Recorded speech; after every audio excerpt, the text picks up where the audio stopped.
volta à normalidade. Cirurgias eletivas voltam a ser marcadas no Hospital Infantil de Florianópolis. Os agendamentos seguem a ordem do processo antes dos cancelamentos. Proteção Máxima, campanha de multivacinação, quer conscientizar os pais para regularizarem a vacinação dos filhos. Parceria internacional, missão europeia visita Santa Catarina para ampliar negócios com o Estado. Conscientização, o hospital realiza campanha para alertar sobre a importância da doação de órgãos. Álcool ou gasolina, com o aumento do preço do combustível, em qual optar na hora de abastecer o veículo? Os detalhes daqui a pouquinho para você. Hoje é terça-feira, 12 de setembro de 2017. O Band Cidade já está no ar.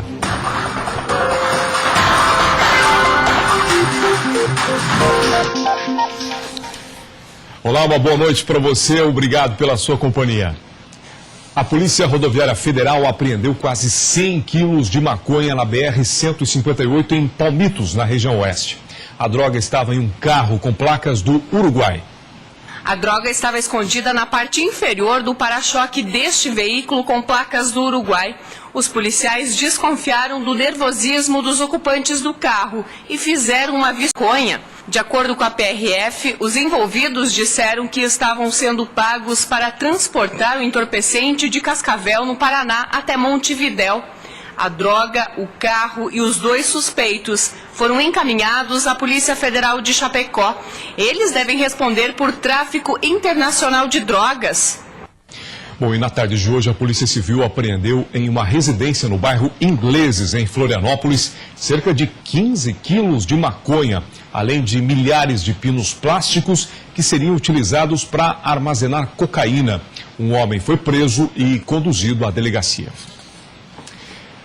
E a Polícia Rodoviária Federal flagrou imigrantes que viajavam em um ônibus de Minas Gerais da BR-282 sem alimentação há mais de 20 horas. Repórter Elisandra Vissoto tem os detalhes. Durante um patrulhamento de rotina, a Polícia Rodoviária Federal localizou um ônibus com placas de Minas Gerais, estacionado às margens da BR-282 em Xanxerê.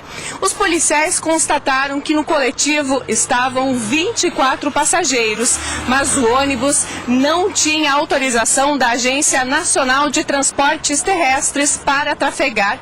De acordo com a PRF, os passageiros eram vendedores ambulantes refugiados de vários países, como Índia e Senegal. Todos estavam em situação irregular e sem realizar qualquer tipo de refeição há mais de 20 horas. O Ministério Público do Trabalho e Emprego foi chamado, entrevistou todos os vendedores e agora vai abrir um inquérito para saber quem organizou a viagem e como seriam as condições de trabalho quando chegariam até o destino. Todas as pessoas receberam alimentação e um novo ônibus foi fretado com a autorização da Agência Nacional de Transportes Terrestres e os vendedores seguiram viagem. Elisandra Vissoto, de Chapecó. Essas pessoas já sofrem no país de origem e ainda sofrem aqui também, né? Olha, o prefeito de Videira, no meio oeste, está sendo acusado de favorecer uma empresa de embalagens. A acusação partiu de um vereador de oposição. Hoje o prefeito reuniu a imprensa para esclarecer aí sobre o caso. A acusação partiu do vereador Jorge Antônio Lopes de Almeida, que afirma que o prefeito Dorival Carlos Borga de Videira estaria favorecendo uma empresa de embalagens com o mesmo sobrenome que ele.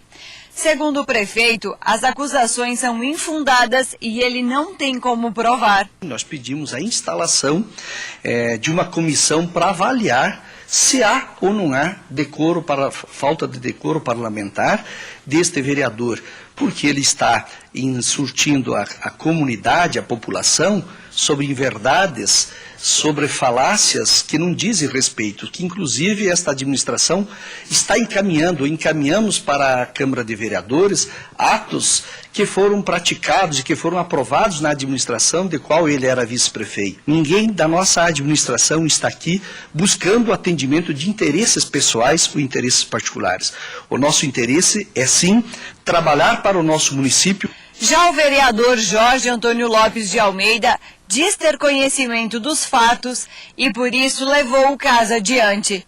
Para ele, o favorecimento de parentes é imoral. É um projeto que veio designando um terreno, uma doação de terreno para familiares do prefeito da minha cidade. E aí eu me posicionei contrário a este voto. Não falei da integridade moral e da dignidade do prefeito Borga, deixa bem claro, mas do projeto que adentrou a Câmara de Vereadores, sim. Nesta semana, o vereador foi informado que uma ação foi movida para a cassação do mandato. Mandato este que eu fui eleito pela 4ª vez, pelo 4º mandato, com a população viderense. Então eu me surpreendi porque veio este processo encaminhado do PSD, do partido, do prefeito da cidade, o qual ele é presidente. O prefeito confirma a decisão. É claro que eu estou impetrando um processo, crime, contra este vereador, que ele vai ter que se explicar, porque é o seguinte, as pessoas de bem não podem deixar as pessoas que não têm esse mesmo objetivo falar o que bem entender. Falou, tem que provar. Agora cabe ao vereador provar aquilo que ele está afirmando sobre o prefeito. O caso está na justiça. Nós vamos continuar acompanhando. Olha, mobilizar os pais a levar os filhos aos centros de saúde e regularizar a caderneta de vacinação. Esse é o objetivo de mais uma campanha nacional de multivacinação. Com mais uma campanha que acontece todos os anos, o Ministério da Saúde espera reduzir doenças imunopreveníveis e diminuir o abandono à vacinação. Neste ano, não há meta a ser alcançada. Em torno de 30 doenças, com 14 vacinas das crianças de 0 a 5 anos e os adolescentes, 7 vacinas, né? Também protegendo contra algumas dessas. A importância é justamente tentar fazer com que as doenças que são imunopreveníveis, elas possam ser extintas do Brasil, como algumas já foram em algumas épocas. Em Florianópolis, a campanha de multivacinação começou hoje e vai até o dia 22 de setembro. Neste ano, além das crianças, um outro público-alvo também foi incluído, o dos adolescentes menores de 15 anos. Isso porque, como os adultos, muitos deles não têm a caderneta de vacinação atualizada. Os adolescentes tiveram inserção de várias vacinas nos últimos anos e agora em 2017, inclusive, a inserção da vacina contra a meningite C, para todos os adolescentes de 12 e 13 anos de idade. Mas é uma faixa etária que ainda vai muito singelamente até a unidade de saúde. Então, é um público-alvo que está desprotegido e que precisa se vacinar. Entre as vacinas oferecidas estão a contra a hepatite A, para crianças menores de 5 anos, e contra o HPV, para meninas de 9 a 14 anos e meninos de 11 a 14 anos. O dia D da vacinação este ano será realizado em 16 de setembro, quando todos os postos de saúde da rede pública de Santa Catarina estarão abertos das 8 às 5 da tarde. Então, aqueles que não tiverem tempo durante a semana podem levar os seus filhos até as unidades de saúde, das 8 da manhã até as 5 da tarde. E não é porque a campanha é só para criança que o adulto também não deve. Então, pai e mãe vão dar o exemplo, levar sua caderneta e atualizar também. E você vai ver a seguir, Missão Europeia visita Santa Catarina para ampliar negócios com o Estado. Os detalhes dessa visita já depois do intervalo, agora às 6 horas e 59 minutos.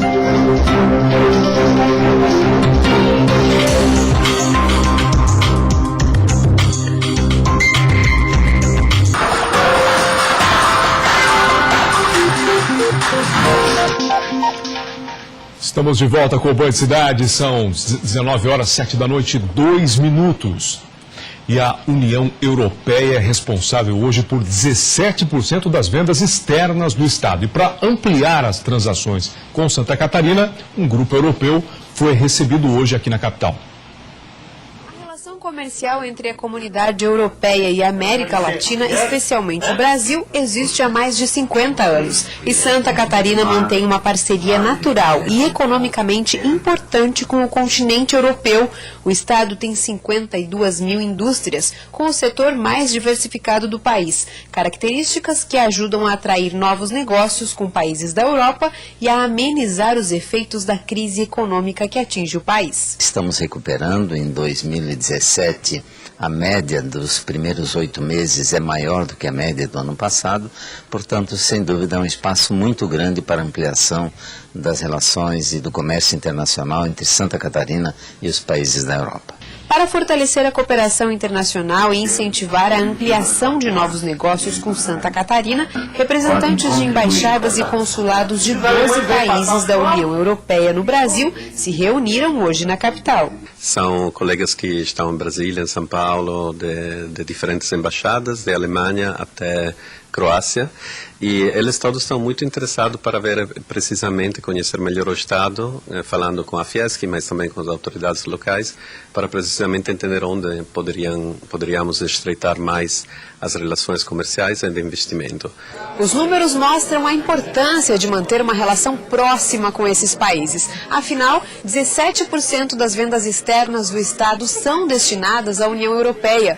Em 2016, essas transações renderam 1,3 milhão de dólares a Santa Catarina. Nós estamos muito interessados em atrair novos investimentos. Santa Catarina precisa atrair investimentos que completem a sua cadeia produtiva e, sem dúvida, o parceiro ideal para nós, pela tradição, pela longa relação que temos tido com os países da Europa, são os países europeus. A agenda do encontro segue amanhã. O grupo deve se reunir com empresários e visitar instituições em Joinville, na região norte.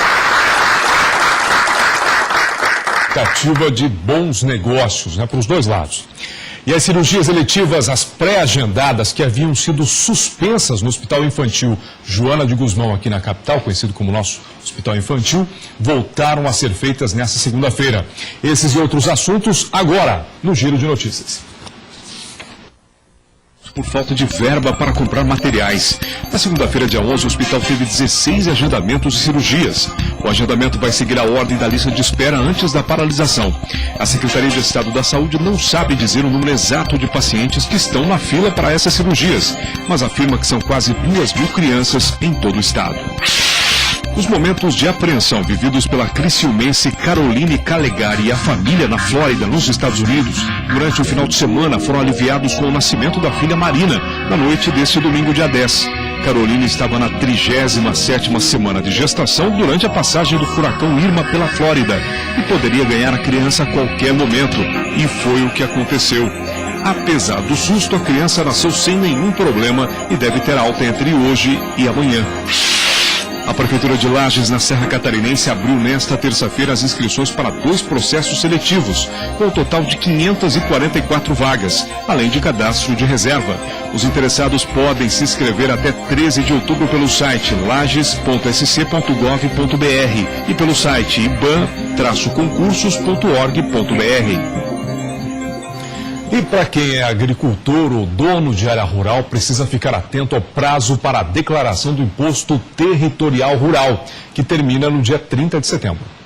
Todas as pessoas que possuem uma propriedade devem fazer a declaração anual do Imposto sobre a Propriedade Territorial Rural.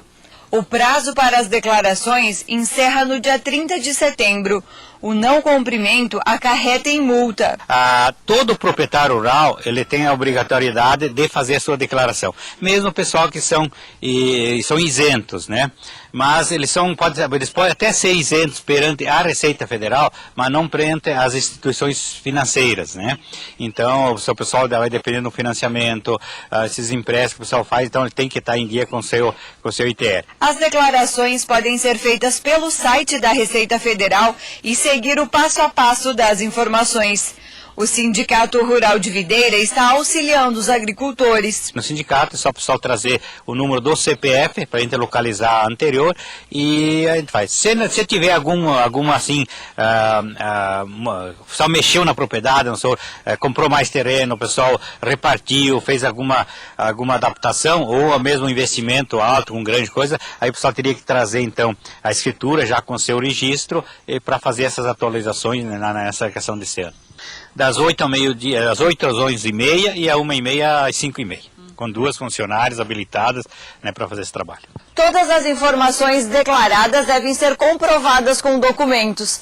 Por isso, é importante guardar todos os comprovantes de declarações por pelo menos 5 anos, que é o prazo em que a Receita Federal pede para questionar qualquer alteração. A multa estabelecida é de R$50. Olha, com tanto sobe e desce no preço dos combustíveis, os motoristas ficam na dúvida se vale a pena encher o tanque. Outra dúvida também é sobre o tipo de combustível optar na hora de abastecer, álcool ou a gasolina. Somente nos primeiros 9 dias de setembro, o valor da gasolina nas refinarias aumentou 9,1%. Nos postos, o preço é livre, mas os consumidores já sentem o impacto no bolso.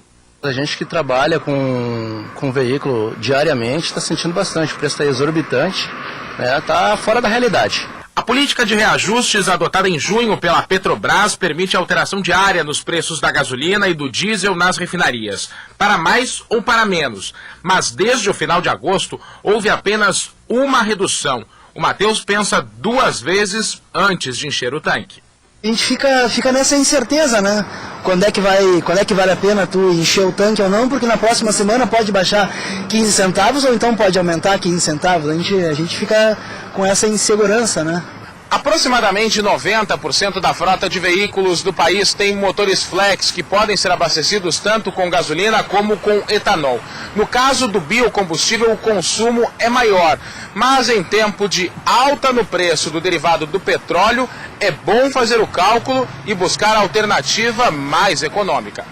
Abastecer com etanol normalmente compensa quando o valor representa até 70% do preço da gasolina. Se o valor do litro é R$ 4,00, valeria a pena usar etanol com preço de R$ 2,80. Mas isso pode variar de carro para carro. Por isso a dica é consultar o manual do automóvel ou o site do Inmetro para comparar o consumo com cada tipo de combustível. Os veículos novos já vêm com um selo do Inmetro, onde tem essas informações. Se a pessoa não tiver acesso a isso, e nem no manual, ela pode fazer um teste. Coloca um tanque de etanol, verifica quanto é que foi o consumo com etanol e o mesmo com a gasolina e vê a relação. E você vai ver a seguir, o hospital realiza campanha para conscientizar sobre a importância da doação de órgãos. Os detalhes dessa campanha, já depois do intervalo, agora são 7h10.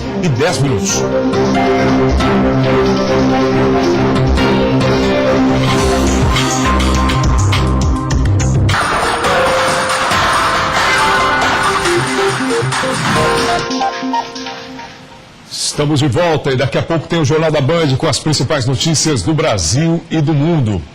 E olha, um hospital do Meio Oeste está com uma campanha para incentivar a doação de órgãos, principalmente para que as pessoas conversem aí com os familiares sobre o desejo de ser um doador.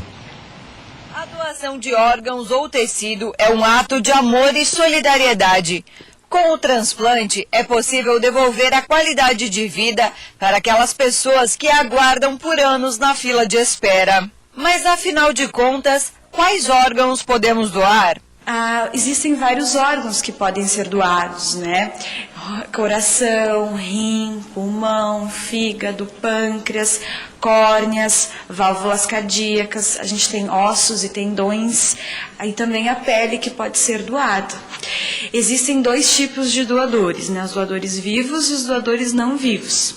Então, o doador vivo é quando tem um paciente que doa o seu rim para outro paciente em vida, né?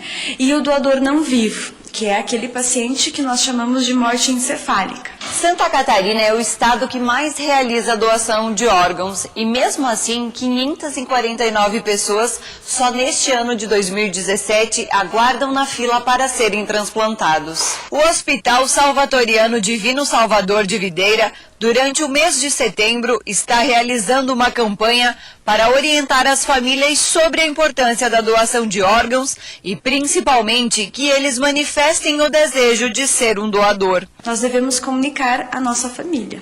A família é muito importante que ela saiba da nossa vontade da doação de órgãos. Aqui, o nosso hospital, ele é um hospital captador.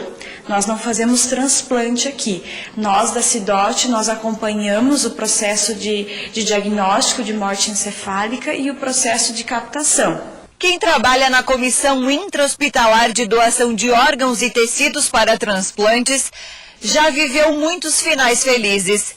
Daniela teve uma surpresa quando soube que o marido que aguardava na fila de espera foi chamado depois que ela havia informado ao hospital que naquele dia houve doação de córneas. Justamente naquele período aconteceu de ter uma captação aqui e ele estava na fila há um tempinho.